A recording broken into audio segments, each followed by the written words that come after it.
Try to blocking it.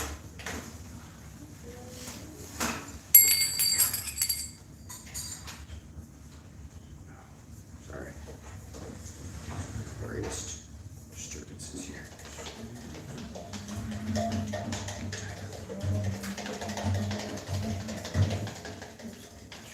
Jai Radha Madhava Kunja Bihari Gopijana Vallabha Giri Varadari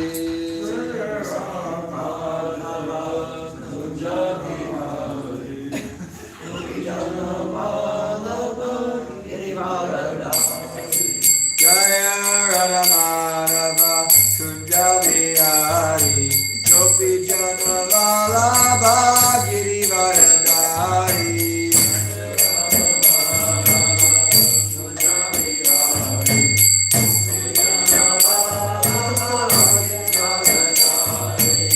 Yashodanandana Braja Janaranjana Yamudira Vanachari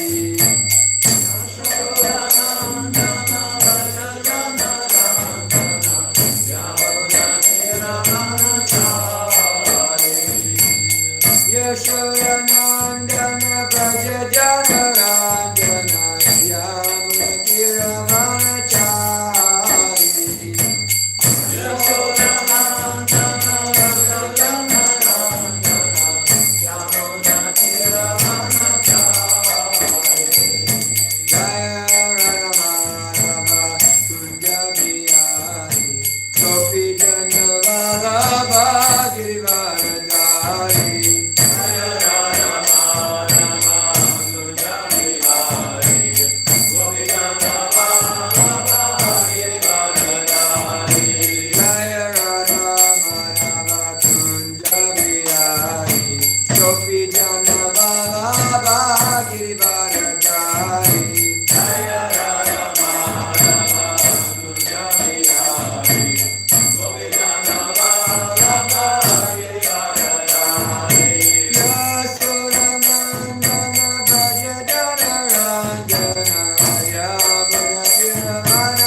Srimad, His Divine Grace, Bhaicharavinda Bhaktivedanta Swami, Srila Prabhupada Ki. Jai. Jai Vishnupad Paramahamsa Parivrajagacharya Srimad, His Divine Grace, Srila Bhaktisiddhanta Saraswati Goswami Maharaj Prabhupada Ki. Ananta Koti Vaishnava Brinda Ki. Namacharya Shri Haridas Thakur Ki. Prem Se Kaho Shri Krishna Chaitanya Prabhu Nityananda Shri Advaita Gadadhar Shri Vasari Gaur Bhakta Vrinda Ki Shri Shri Radha Krishna Gopa Gopinath Shamakun Radhakun Giri Govardhan Ki Shri Vrindavan Dham Ki Shri Mayapur Dham Ki Shri Chaitra Jagannath Puri Dham Ki Ganga Mai Ki Jamuna Mai Ki Bhakti Devi Tulsi Maharani Ki Harinam Sankirtan Yagya Ki Hare Krishna Mahamantra Ki Grantarashmid Bhagavatam Ki Itai Gora Premanande. All glories to the assembled devotees. All glories to the assembled devotees. All glories to the assembled devotees. All glories to the assembled devotees. Verse Shri Guru Shri Gauranga Shri Prabhupada Ki Jai. One second here.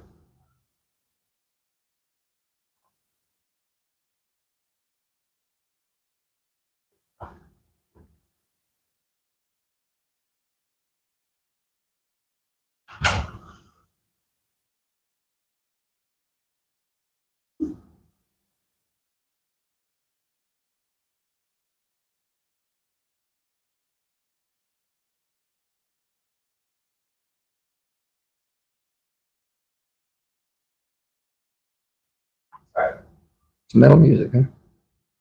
Some metal music, huh? Om Ajnanatamurandasya Gyananjana Shalakaya Chakshurmilitam Yena Tasmai Sri Gurue Namaha Shri Chaitanya Manobhistam Stapitam Yena Bhutale Swayam Rupa Kadamayam Dadati Swapadantikam Vandeyam Shri Guru Shri Utapada Kamalam Shri Gurun Vaishnavamscha Shri Rupam Shagajatam Sahagana Raghunathan Vitam Tam Sajivam Sadvaitam Savadutam Parijana Saitam Krishna Chaitanya Devam Shri Radha Krishna Padan Sagana Lalita Shri Vishakam Hey Krishna Karuna Sindhu Dinabandhu Jagatpate Gopesh Gopaka Kanta Radha Kanta Namostute Tapta Kanchana Gaurangi Radhe Vrindavani Ishvare Visubhanu Sute Devi Pranamami Hari Priye Namaste Girirajaya Shri Govardhana Namanena Shesha Kleshana Shaya Paramananda Daine Vancha Kalpatarabhyascha Kripa Sindhubhyevacha Patitanam Pavanebhyo Vaishnavebhyo Namo Namah Jaya Shri Krishna Chaitanya Prabhu Nityananda Shri Advaita Gadadhar Shri Vasari Gaura Bhakta Vrinda Hare Krishna Krishna Krishna Hare Hare Hare Rama Rama Rama Hare Hare Mare kabando mat sangin mad guru man madana mad mistaraka mad bhagya mad ananda namostute asaru saru dadayanatini chochatakara hanamuncha kadachin mam premnorit katayospura Om Namo Bhagavate Vasudevaya Om Namo Bhagavate Vasudevaya Om Namo Bhagavate Vasudevaya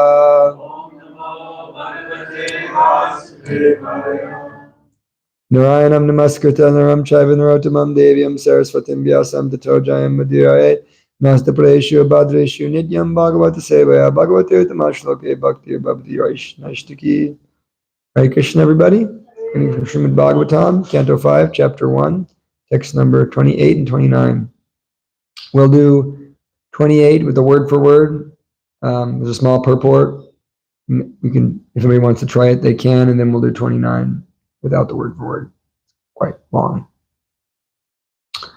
Anyasyam api jayayam toya putra asan utamas tamaso raivata iti manvantara dipataya. Word for word. Anyasyam, other. Api, also. Jayayam, in the wife. Toyaha, 3. Putraha, sons. Asan, there were. Uttamatama Raivataha. Uttama, Tamasa and Raivata. Iti, thus. Manu Antara, of the Manvantara millennium. Adipatayaha, rulers. Translation. In his other wife, Maharaj Priyavrata begot 3 sons named Uttama, Tamasa, and Raivata. All of them later took charge of the Manvantara millenniums. Purport. Every day of Brahma, there are 14 Manvantaras. The duration of one Manvantara is the lifespan of one Manu, is 71 yugas, and each yuga is 4 million. When they mean yugas, they mean all 4 yugas. And each yuga is 4,320,000 years. Almost all the Manus selected to rule the Manvantaras came from the family of Maharaj Priyavrata. 3 of them are particularly mentioned here, namely Uttama, Tamasa, and Raivata. Text 29. Evam upashamayaneshu swataneyu shvata jagatipatir jagatim arbudanyegata saparvitarasara avyahatakaliya purusha karasara sambritradordanda yugalapa pidita morvi gunastanita viramita Dharma pratipaksha barimatyas chanudinam edamana pramoda prashrana yosinya vrida pramusita hasabaloka ruchira keshveli adibihi parabhuyamana viveka ivanava budyamana iva mahamana bhuje. Anybody?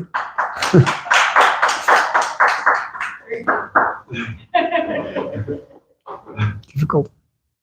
Translation. After Kavi, Mahavira, and Savana were completely trained in the Paramahamsa stage of life, Maharaj Priyavrata ruled the universe for 11 arbudas of years.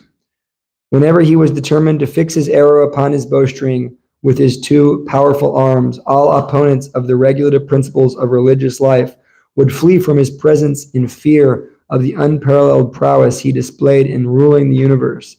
He greatly loved his wife, Barishmati, and with the increase of days, their exchange of nupatal love also increased. By her feminine behavior, as she dressed herself, walked, got up, smiled, laughed, and glanced about, Queen Barishmati increased his energy.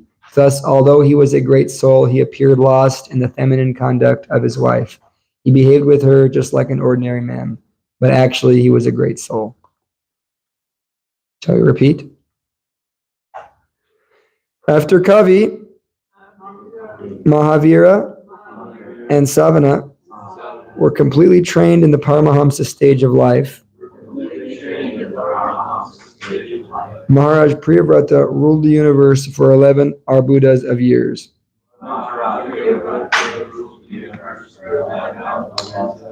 Whenever he was determined to fix his arrow upon his bowstring with his 2 powerful arms, all opponents of the regulative principles of religious life would flee.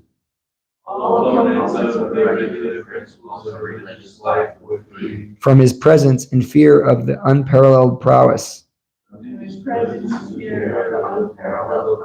he displayed in ruling the universe. He greatly loved his wife, Barishmati. And with the increase of days, their exchange of nupatal love also increased.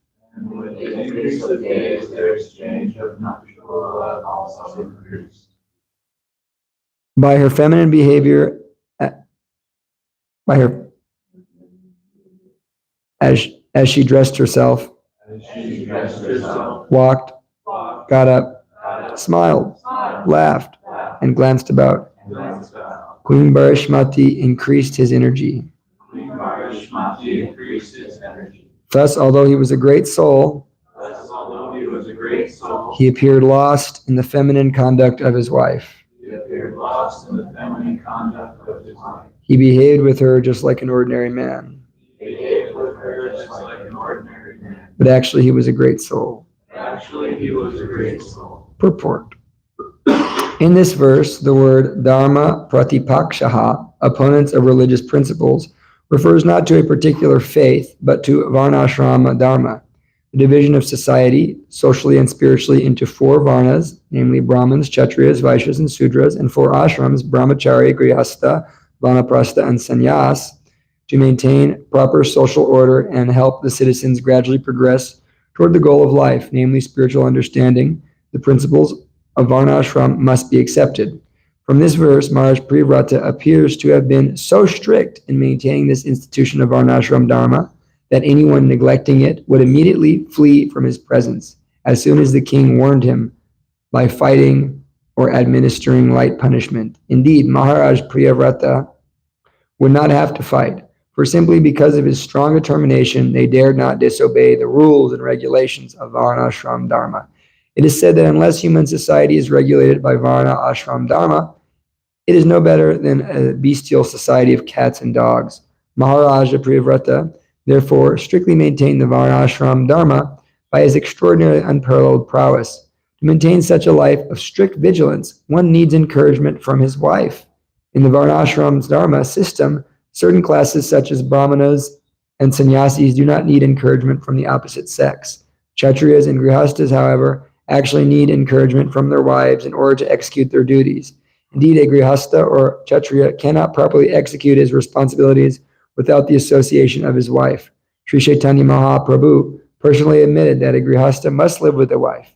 Kshatriyas were even allowed to have many wives, encouraging them in the discharging of the duties of government.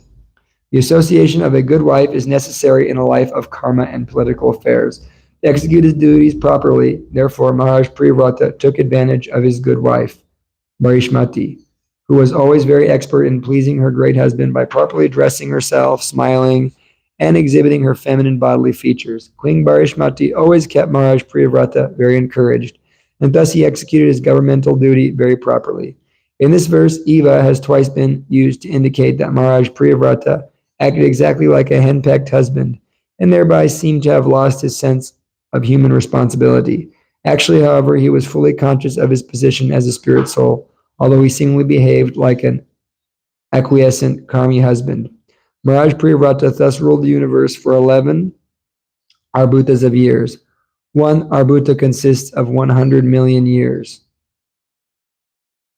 And Maharaj Priyavrata ruled the universe for 11 such arbhutas. So he ruled the universe for a long time.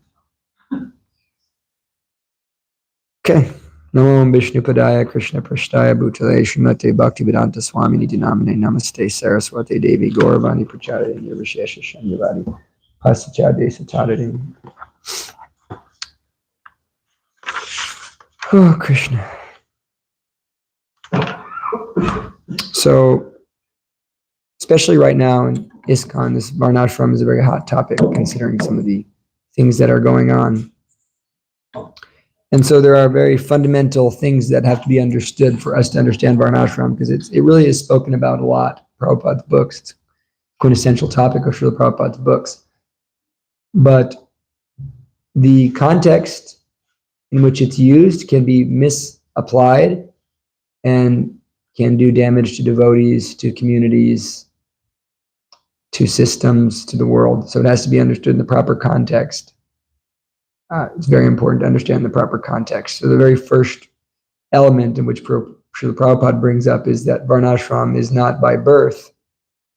One is not determined as a Brahmana, a Kshatriya, a Vaishya, a Sudra by birth. One is determined according to guna and karma. Krishna explains that in the Bhagavad Gita, 3rd chapter. But by guna and karma, one is attracted to a certain varna and a certain ashram. And guna means quality and karma means the actions they perform. So if one has the qualities of a brahmana and performs actions like a brahmana, that person should be accepted as a brahmana. Furthermore, one can change their guna and karma based on association.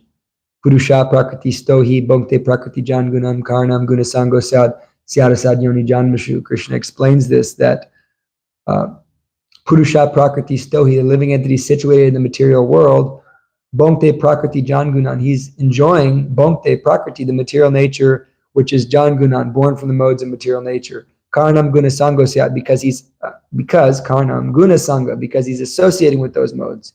Guna Sangha, he's associating with a certain mode. Therefore, he takes birth in a particular quality, Sadasat Yoni Janmashu. So we can also, by the association of a different mode of nature, change our quality.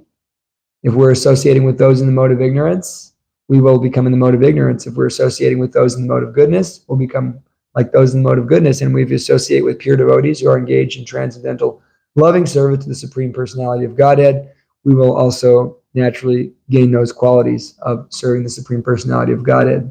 So this verse gives us a map by which we can change our situation in life. Sometimes we can feel stuck in a certain place. I don't know how to change. I don't know how to improve or get past this goal. But this verse gives us a way.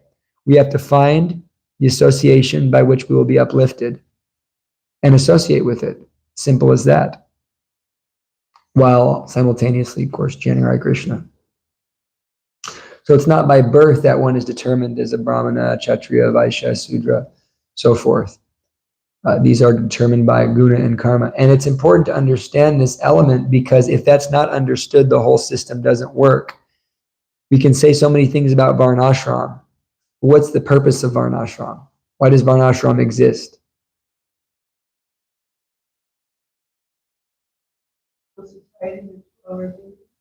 Krishna gives Varnashram as a means by which the human society is able to go back to Godhead. It's a process that Krishna gives. Krishna says, I instituted this system of Varna and Ashram.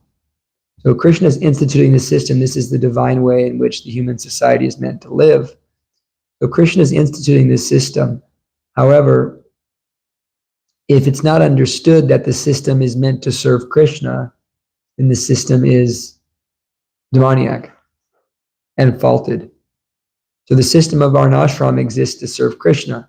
Dharma projita kaitavotar paramo nirmatsaranam satam. Oh, sorry, wrong verse. Wrong verse. Dharma swanashita pumsam vishvakshina katashriyaha notpadyadadim notpadyadyatir shrama eva kevalam. Described by Sutta Goswami in the second chapter of Srimad Bhagavatam, that Dharma swanashita pumsam, whatever dharmas one does in human society, Dharma swanishita pumsam vishvakshena kata, if one doesn't develop attachment, rati, to this vishvakshena kata, then shrama eva kevalam. It's useless. It's a useless endeavor.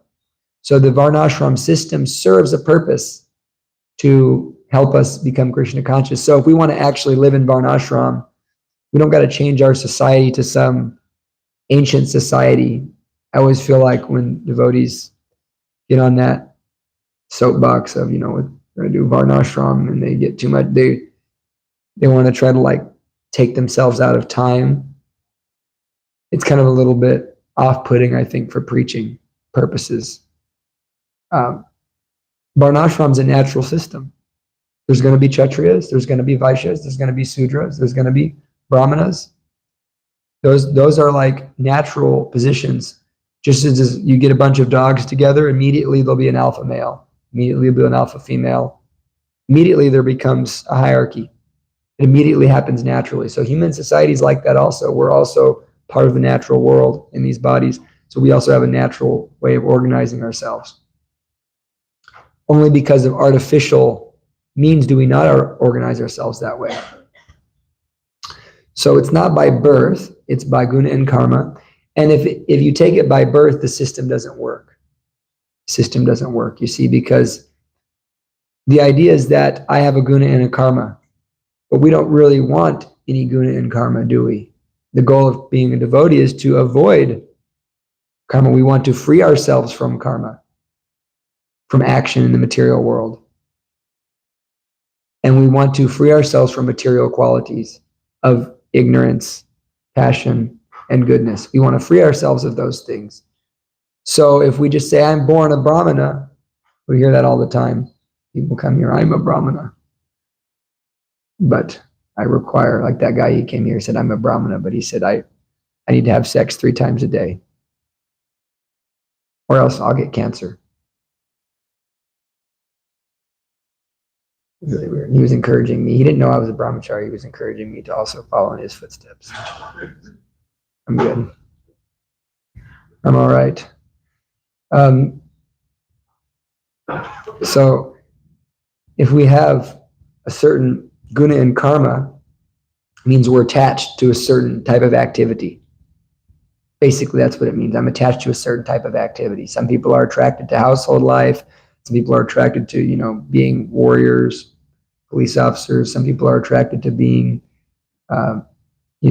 administrators. Some people are attracted to working outside, being farmers. So we have a natural desire to work a certain way. The idea is that we offer the fruits of those actions to Krishna. That's karma yoga. So Varnashram is meant to facilitate karma yoga. That I'm attached to a particular type of work, but I'm not going to be attached to the fruits of the work. I'm going to offer the fruits to Krishna, but I'm attached to the work.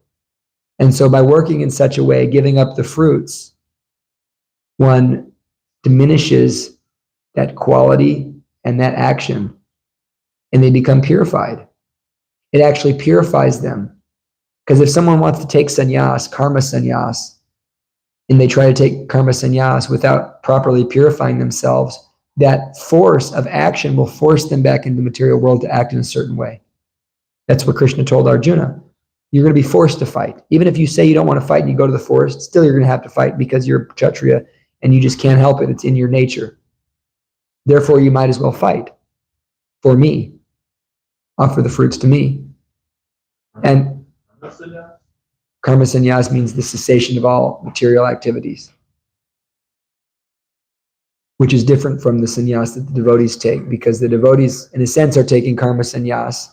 But even if a devotee takes sannyas, and Prabhupada explains this in one purport in the Bhagavad Gita, even if a devotee takes sannyas prematurely, because he's fully engaged in the activities of spreading Krishna consciousness, hearing and chanting, he purifies himself even faster than the process of karma yoga, meaning offering the fruits to Krishna. Because hearing and chanting is the most effective process for purifying ourselves. But the idea in Varnashram society is that someone who's attached to a particular type of work engages in that work in a pious way. Let me have children for Krishna. Let me offer my money to Krishna. Let me grow food for Krishna. And in this way, they actually lose, by that process of purification, they lose that intense desire to act in such a way. And therefore, at a certain stage, they can give that up and engage fully in hearing and chanting. That's the idea. So if you just say, I'm born this way, but I'm acting in ignorance, then it's not working. The idea is that you act according to your guna and karma, and by acting in such a way, offering the fruits to Krishna, you become purified. That's why the whole system works. That's the process of Varnashram. That's why it works.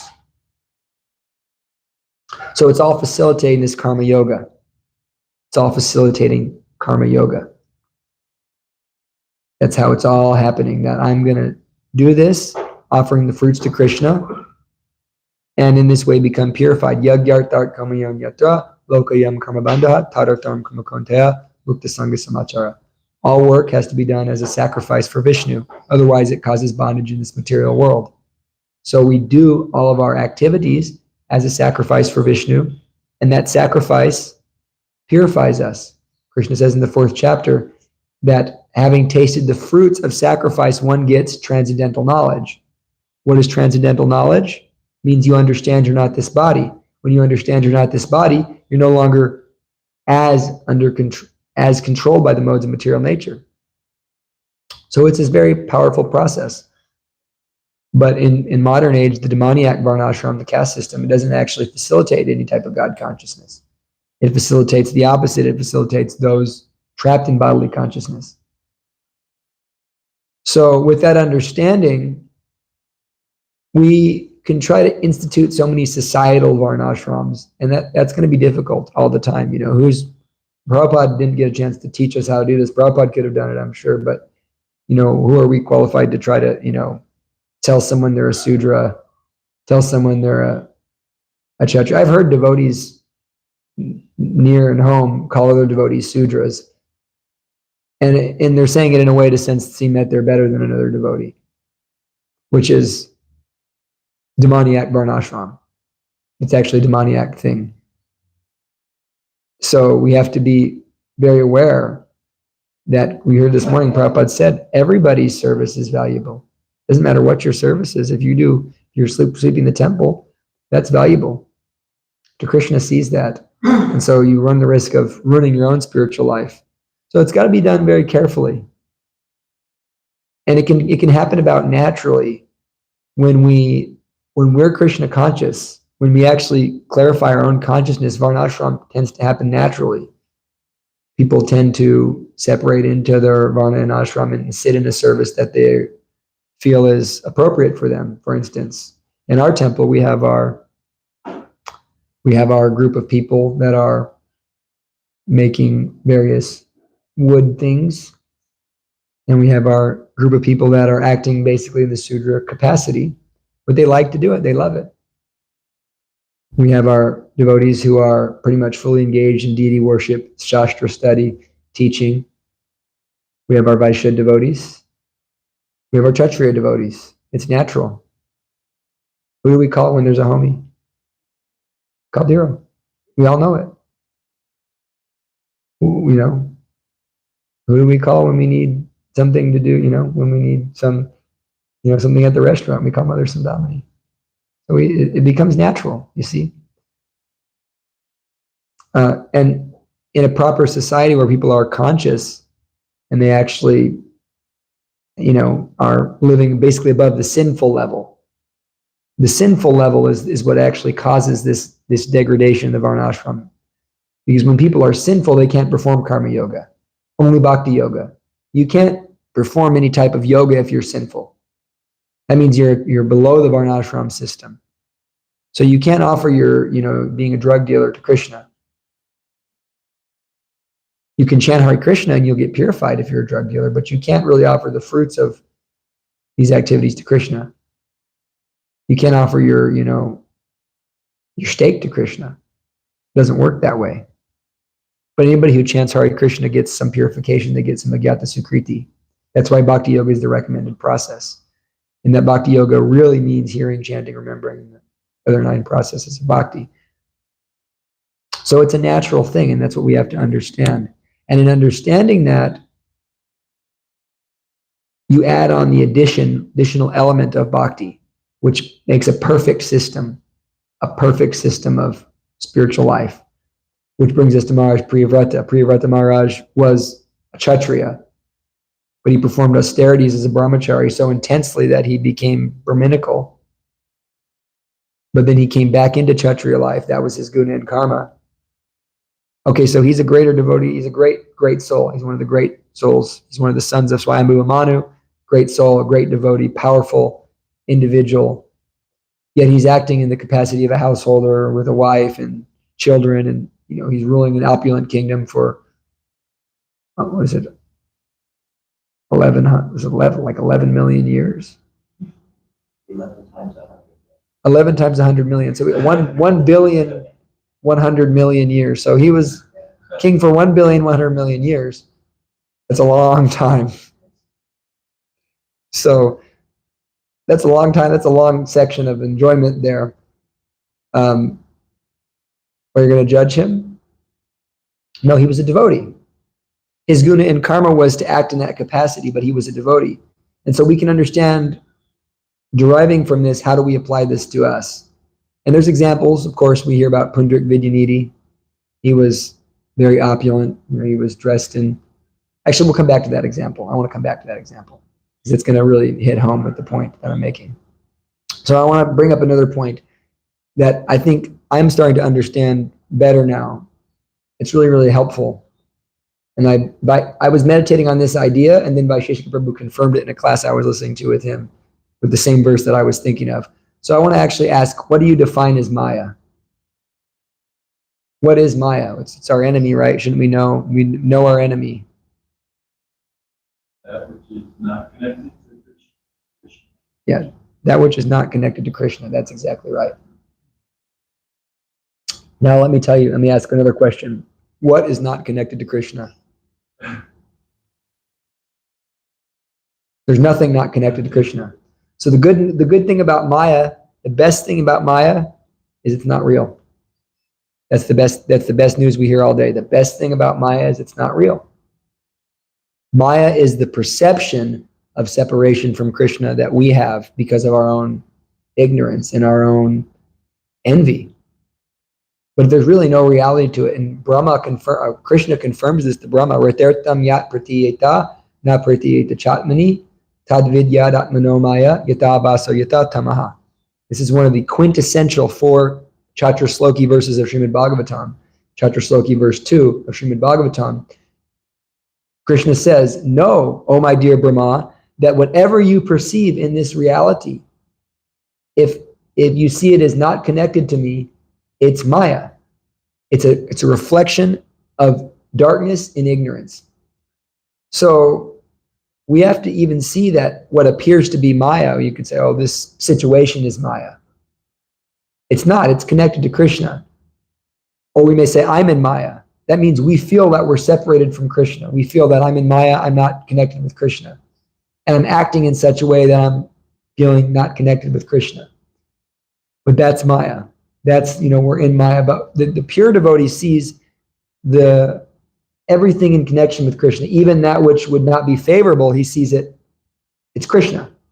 But I'm not going to act upon that. I'm going to act in a different way. So he can use everything in Krishna's service, including his beautiful wife, his family, his paraphernalia of opulence. He can use all that in Krishna's service because he sees that it's not separated from Krishna. And understanding his position with true knowledge, he can apply everything properly in Krishna consciousness. Therefore, there's no Maya, even though he appears to be opulent. You see, one of the great Christian mystics defined sin as that which doesn't allow us to see ourselves as God sees us, which is a very mystical definition of sin, but it's a true definition of sin in the sense that we don't change our soul. The soul remains pure all the time. You are part and parcel of Krishna. You're qualitatively one with God. But when you act in this perception, in this conception that I'm separate from Krishna, when you act in that conception, then you can't see yourself that way. You can't experience yourself. By the way, that was a Richard Rohr-ism. You can't see yourself that way. You can't perceive yourself as part and parcel of Krishna. And Krishna tells this to the gopis. He tells this to the wives of the brahmanas twice. Actually, Krishna also tells this to Brahma. This is a common element, and it's also considered the last verse of the Chaturshloki Bhagavatam. It describes this also, the verse that describes prayojana. That there is nothing that's not me. I exist within and without everything, and one who has that perception of me can develop love for me. Krishna says to the gopis, I'm never separated from you. There's no way I can be separated from you.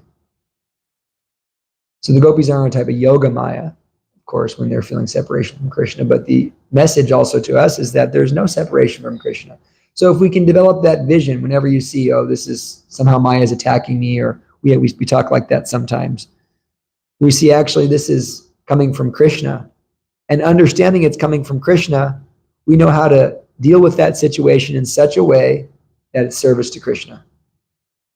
And so that was the genius of Maharaj Priyavrata. He was a Mahabhagavat. He saw that there was nothing separate from Krishna. And that's also the vision of the Mahabhagavat devotee, correct? He sees that even the people in Maya are serving Krishna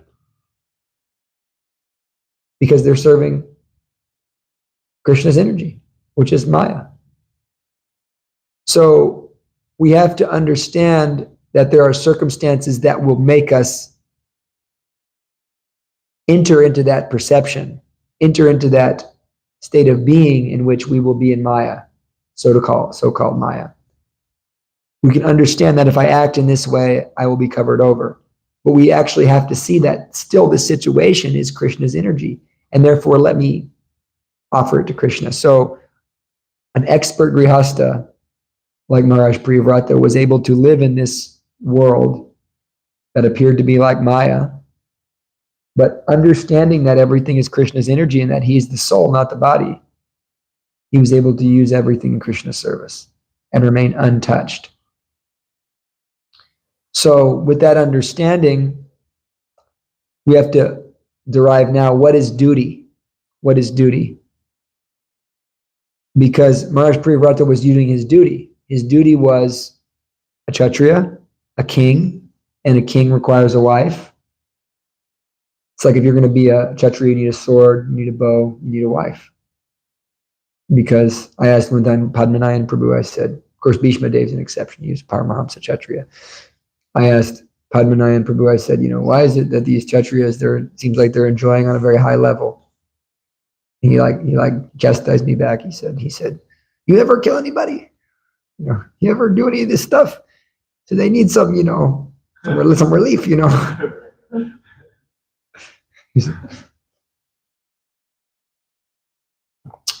But it's Maya if one becomes attached to it just for sense gratification.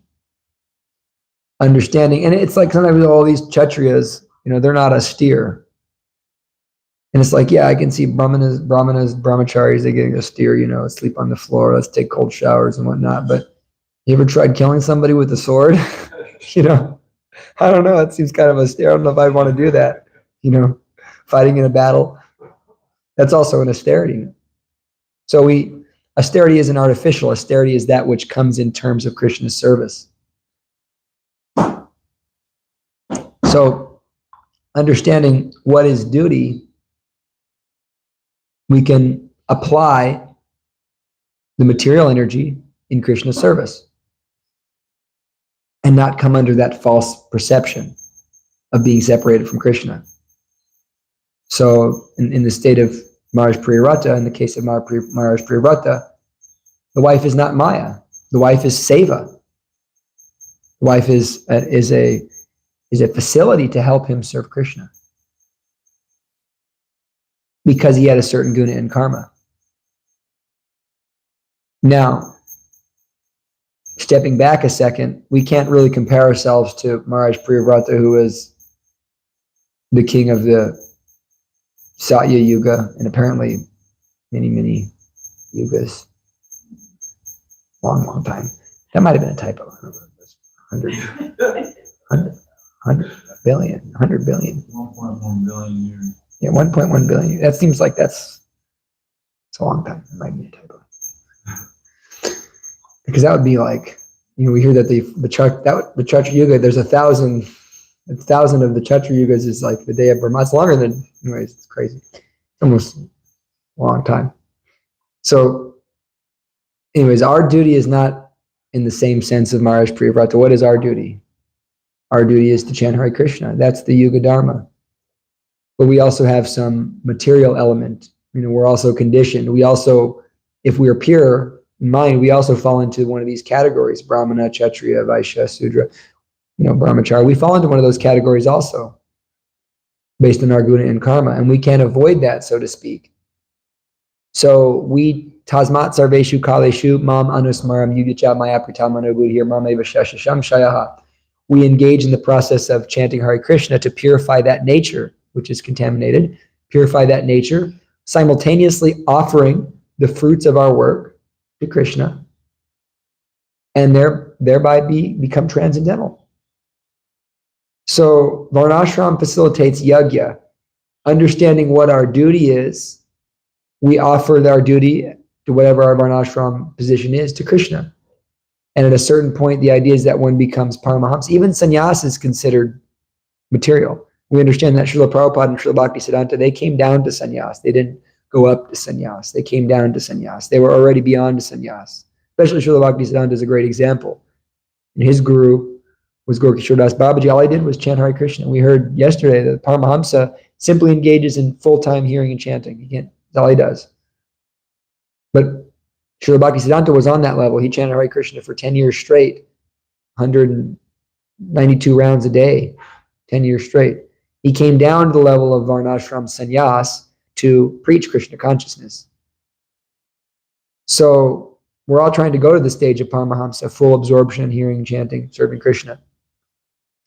That's why we say, Srila Prabhupada, Parivra Jagacharya, Paramahamsa Parivra Jagacharya, because he was a Paramahamsa, always engaged in hearing and chanting, simultaneously acting as a Parivra Jagacharya, going and spreading Krishna consciousness everywhere around the world. It's quite amazing. So the Varnashram is facilitating yajna, but understanding what is our duty, our prime duty, we need savai pumsam paradharmo yato bhakti ardhoksajaya haitu kapratiyataya yatma suprasidati, that the supreme duty of all humankind is that which facilitates pure devotional service, unmotivated, uninterrupted devotional service to Adhoksajay. And then right after that, Sutta Goswami says what I already quoted, Dharma swanushtita pumsam vishvakshena katashu yaha notpad yadatim ratim shrama eva kevalam. That whatever your material varnashram duty is, that in itself isn't so important unless it's facilitating hearing and chanting. Rati for hearing and chanting, Vasudeva Kata or Vishvakshena Kata. So everything comes down to that. So therefore, the idea behind, in how we apply it in our facilities, in our day and age, we can look at Lord Chaitanya's associates. I brought up Pundrik Vidyaniti, who was the guru of Gadadhar Pandit, who was a sannyasi, lifetime celibate, Nishtik Brahmachari, never married, and a very strict sannyasi, Gadadhar Pandit. He was the only one of the Panchatattva that never was married. Srivas was married, Advaita was married, Lord Chaitanya was married twice, and then he took sannyas. And Nityananda Prabhu had 2 wives. But Gadadhar Pandit was Nishtik Brahmachari. But his guru was famously Pundrik Vidyaniti, who was like very opulent. And at one point, Mukunda Datta said, I'm going to take you to see a great devotee. And they went in, and Pundrik Vidyaniti was chewing betel leaf, wearing, beautiful jewels, scents. He was being fanned. Ladies were around. And Gadadhar Pandit was saying, I don't think this is a devotee. I don't know what you're talking about, Mukunda. He said, watch this. Aho bakiyam stanakala kutam jigham shayapaya yarapya sadvi lebe gatam dra tuditam tatonyam kamva dayalam sharanam rajema. He fell off his throne and went into ecstasy for 3 hours. That verse is describing how Krishna is so merciful, even he delivered Putana. So then Gadadhar Pandit thought, well, I'm an offender, I need to take shelter of this person. So then Gadadhar Pandit became initiated by Pundrik Vidyaniti. So we have another example in Srivas Thakur, who was married, children, yet he's one of the Panchatattva. Why is it that he's not considered in Maya? There's so many examples.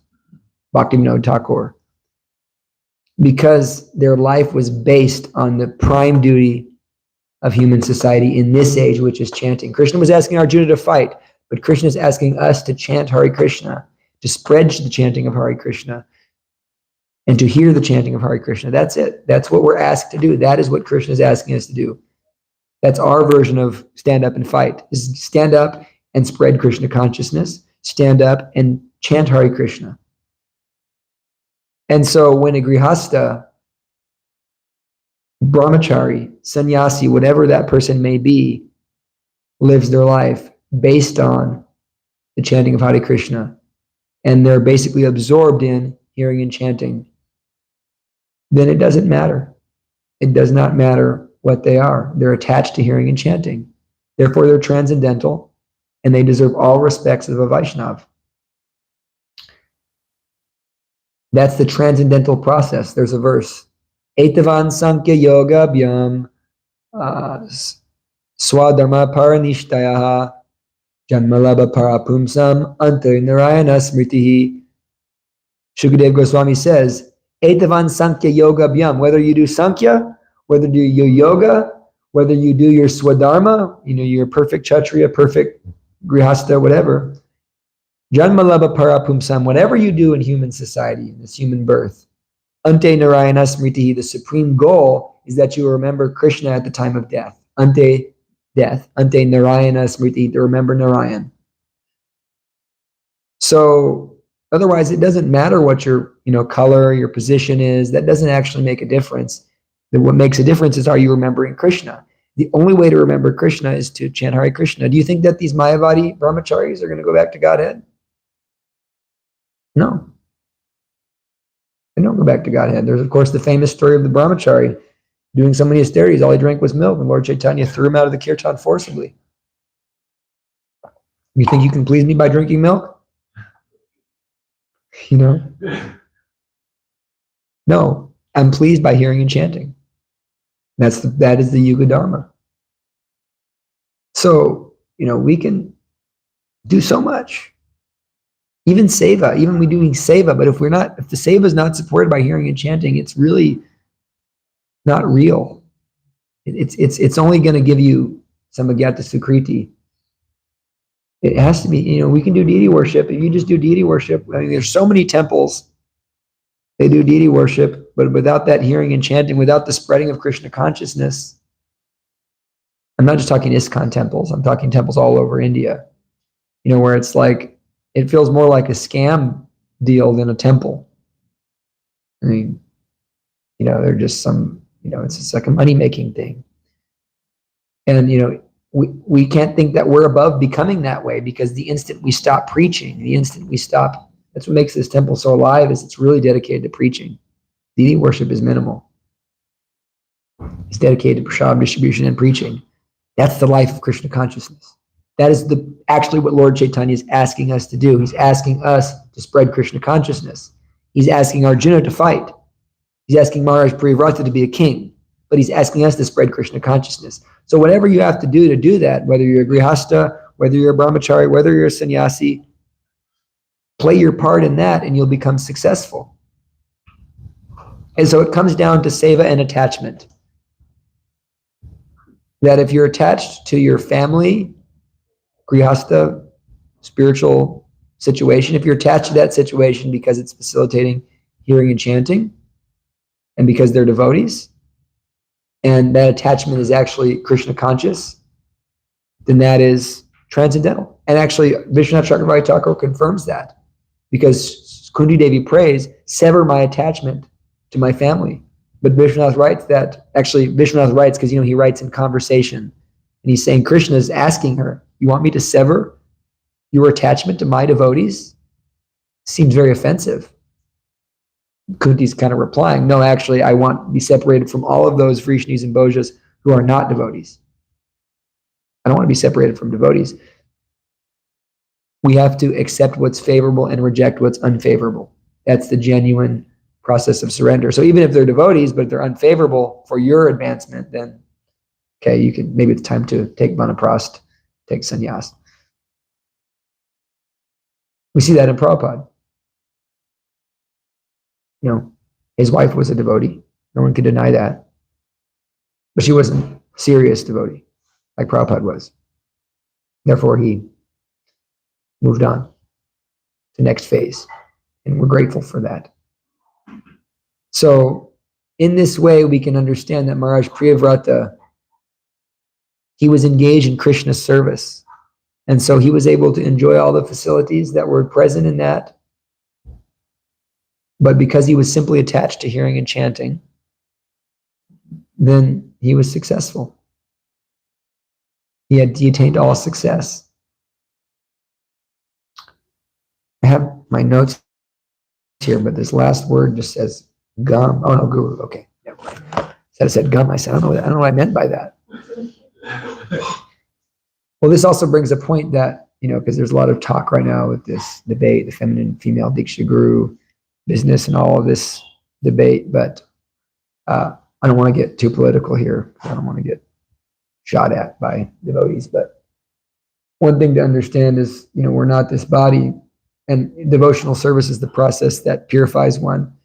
And I have to point this out. The GBC said that they can be Shiksha Gurus, but they can't be Diksha Gurus, but then there's no difference in Guru Tattva. Actually, there can't be, because Guru Tattva is one, and that's the first verse of CC. So Guru Tattva is one. So you can't be, if you're a Shiksha Guru, you by definition have to be able to be a Diksha Guru, or else you can't do it. It doesn't work. Because that Guru Tattva can't be split.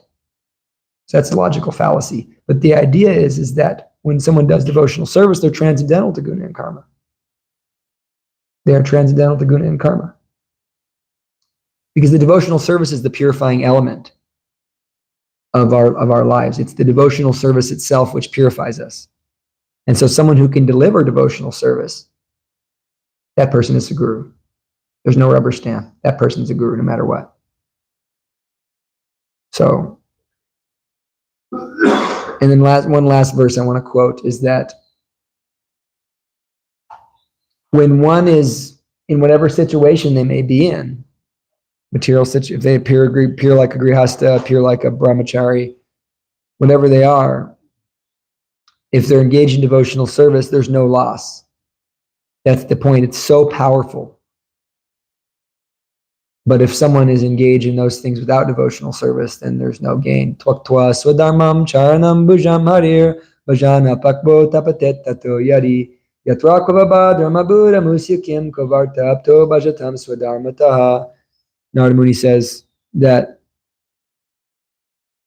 even if one leaves their tvaktva swadharma, if they leave their swadharma to engage in chanting Hare Krishna and in worshiping Krishna, but fall down due to immaturity, there's no loss. But someone who does their swadharma perfectly, but doesn't develop attachment to Krishna, there's no gain. So we should understand that, we make sacrifices where, time is ticking for us to enjoy the material world if we're engaged in Krishna consciousness, but there's no loss. But you can go enjoy all you want, but there's no gain. And so the real fundamental thing to understand from this class is that no matter what position you're in, if you're attached to chanting Hare Krishna and you're using the so-called Maya, which doesn't exist, remember, you're using that Krishna's energy in Krishna's service, whether it be a wife, whether it be a house, whether it be children, you're using it in that way, there's no Maya. You're Krishna conscious and you'll make progress. And so the main symptom of a Grihamedi, according to Sukadeva Goswami, is not speaking nonsense. Is just being absorbed in nonsense. What's the verse? Forgetting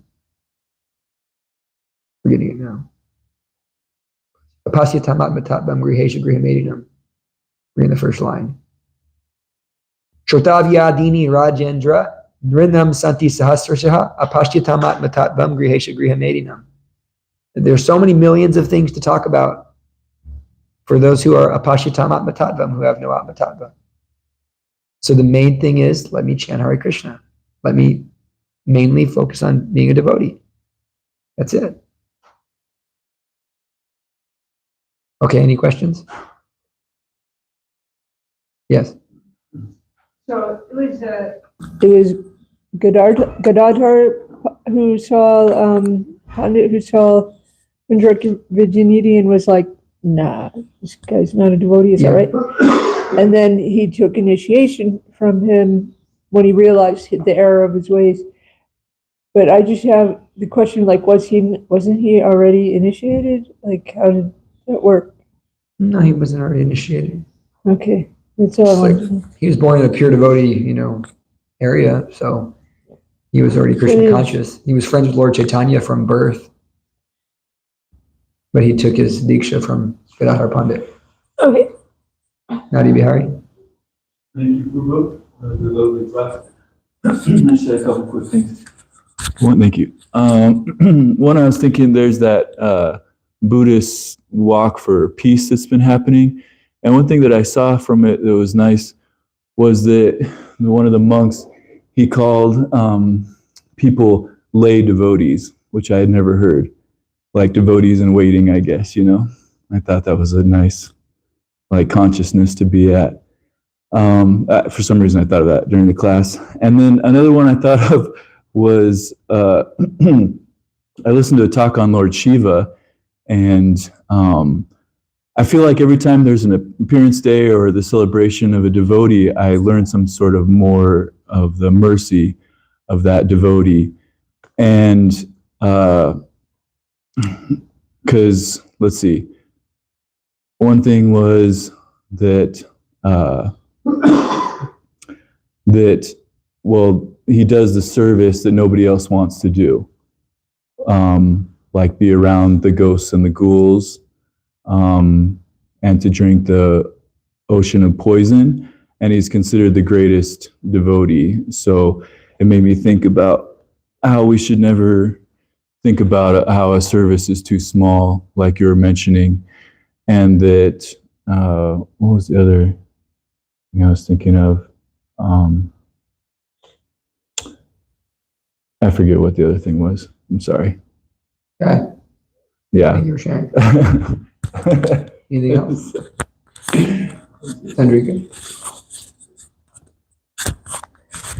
So if a devotee, like especially a male devotee that seems to be more like dominant within Krishna consciousness, if they,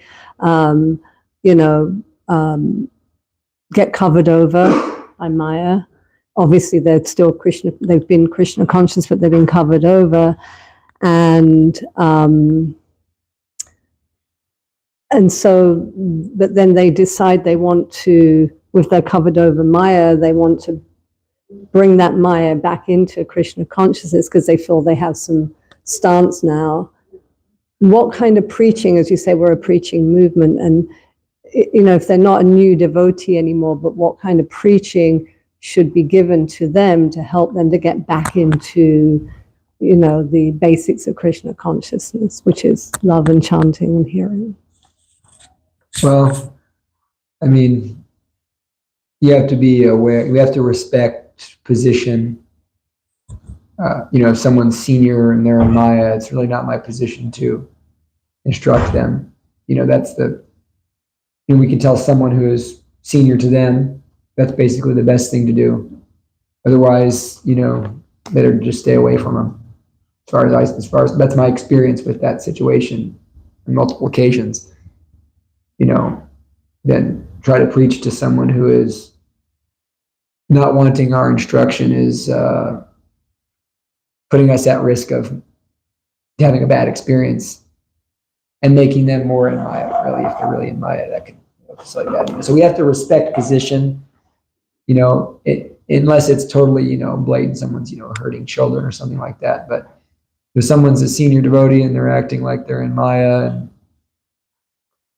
and we can just basically understanding, are we really trying to help them, or are we defending ourselves is another element.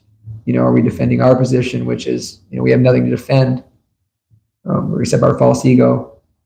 So most of the time, I would say, if it's a senior person, we don't really have any, it doesn't work when we preach to them. It doesn't usually work that way. And not that they're necessarily a senior devotee, but they may be somewhat of a senior person, but still relatively new as a devotee. But still. Well, I mean, we can't, we have to, we preach Krishna consciousness best we can. We give, the knowledge what we can, and, give prasad, do what we can, but we can't really, we say, hey, Prabhu, you're puffed up, you sit them down, there's maybe some wrong behavior. If they listen, they listen. If they don't, they don't. You're a straight shooter. If you're in the position to make a correction, you better to be, straight shooter. Hey, people are feeling you're a little bit puffed up, but there's no guarantee that'll work. I really don't know. That would be something that I would have to have Krishna instruct me from the heart when it came to me. I can't give you a solid, this is what we do answer. That seems like an individual situation for every person. Like if someone's in a position where they are having some struggle with false ego, that's individual. And so individuals require individual care. Every devotee requires individual care. And so we can't necessarily say that this is the way you do it, because some devotee may need to get just blasted. I've seen that, just get blasted out of the water. And some devotee may need to get loved. And, that's an individual thing. I'm sorry. I can give you. Anything else? I guess it's time. Quick comment that, bring them back in the association was, just helping to bring people back in the association devotees. Gently, whatever way. Yeah, it's a good element too, is just, just inviting people, around and, proper sangha. Yeah. Okay. Srimad Bhagavatam ki. Srila Prabhupada ki.